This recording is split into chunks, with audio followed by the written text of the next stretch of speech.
Жалпы мемлекеттер тарихында, мынау біздің Қазақстан тарихында, қазақ тарихында ту деген ерекше болған орны бар.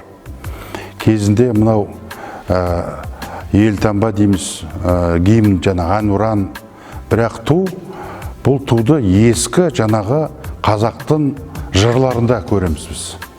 Тумен біздің батырларымыздың соғысқаны, шайқасқаны. Енді мынау бертінгі ерте кездегі тарихты бір айтсақ, сол орта ғасырларда, 18 ғасырларда Абылай хандар, Әбілқайыр хандар ту ұстап соғысты бұлар. Туды сонымен кейін Кенесары хандар, Исатай Махамбеттер дегендей, сол Кенесары хан көтерген туы шайқасқа кіргенде 10 тумен кіреді екен. 10 тумен кіріп, 10 тумен шығатын. Соңғы 1847 жылда да шайқасында да өзі де қалса да сол жерде, бірақ туын батырлар алып шықты. Сол кейін осы туды біздің қазақтың интеллигенциясы, алашорда қайраткерлері көтерді.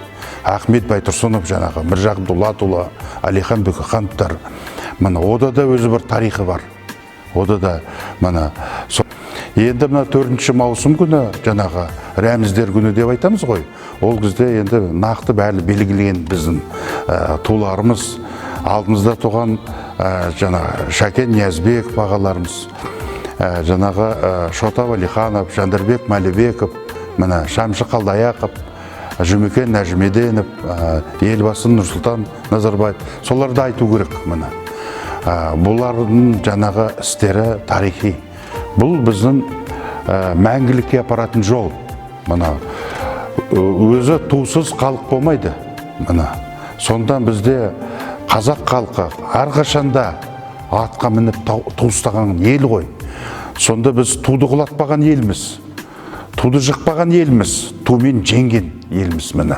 Сол кездегі кешегі Абылай ханның көтерген туы, Кенесарының көтерген туылары, Қабанбай, Бөгенбай, Исатай Махамбет, кешегі Райымбек батырлардың туын, сол тудың нүктесін кешегі Рейстаққа Рақымжан Қошқарбаев біздің аталарымыз туын қойды биігіне. Сондықтан қазақ халқы үшін ту деген бір ерекше. Себебі мен енді шетелде болдық, мемлекеттерде.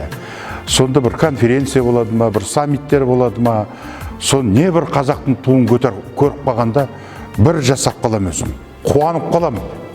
Бір елім жүргендей, бір қазақтың әскері тұрғандай, мемлекет тұрғандай, соның кейін жүрегіме сыймай қуанышым. Ту деген сол. Ал енді бізде қазіргі жайбарақат заманда қазақтың небір олимпиадаға қатысқан біздің батырлы боксерлеріміз бар, күресіп жүрген батырларымыз бар.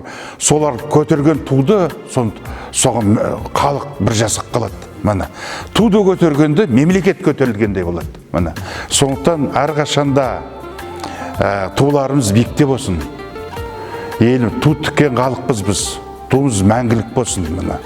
Ту ол тәуелсіздіктің белгісі деп ойлаймын. Ол символ қазақ халқынан. Шекара, ту, елтаңба, гимн дегендей. Сол қазақ халқы қашан болады, сол біздің рәміздерімізде сонша болады.